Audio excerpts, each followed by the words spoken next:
एक दिन सानो गाउँमा रहने रमेश नामको बालक जङ्गलतिर घुम्न गयो। ऊ निकै जिज्ञासु थियो र प्रकृतिबाट धेरै कुरा सिक्न चाहन्थ्यो। जङ्गलमा हिँड्दा ऊ एक सुन्दर सेतो खरायो देख्यो। खरायो उफ्रदै रमाइलो गर्दै थियो। रमेशले खरायोसँग खेल्न खोज्यो, तर खरायो डराएर भाग्यो। उसले सोध्यो, खरायो भाइ किन भाग्छौ? खरायोले हाँस्दै भन्यो, म त सधैँ होसियार रहन्छु, किनभने यहाँ बाघ, स्याल जस्ता जनावरहरू छन्। रमेशलाई थाहा थियो कि जङ्गलमा बाघ पनि हुन्छ। उसले खरायोलाई भन्यो, तर म तिमीलाई केही गर्न आउँदैन, आउनु न, साथी बनौ। केही बेरपछि खरायो रमेशको कुरा सुन्दै सुन्दै ढुक्क भयो।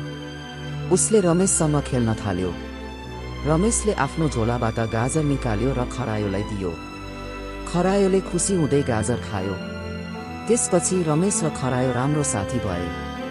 हरेक दिन रमेश जङ्गलमा जान्थ्यो र खरायोसँग खेल्थ्यो। खरायोले रमेशलाई जङ्गलका रहस्यहरू सिकायो, कुन बिरुवा खान मिल्छ, कुन ठाउँ सुरक्षित छ। एक दिन जब रमेश जङ्गलमा थियो, एक ठुलो स्याल आयो। रमेश डरायो, तर खरायोले चतुर तरिकाले स्याललाई छक्याएर भगाइदियो। त्यस दिन रमेशले बुझे, साँचो मित्रता भनेको एक अर्कालाई मद्दत गर्नु र विश्वास गर्नु रहेछ।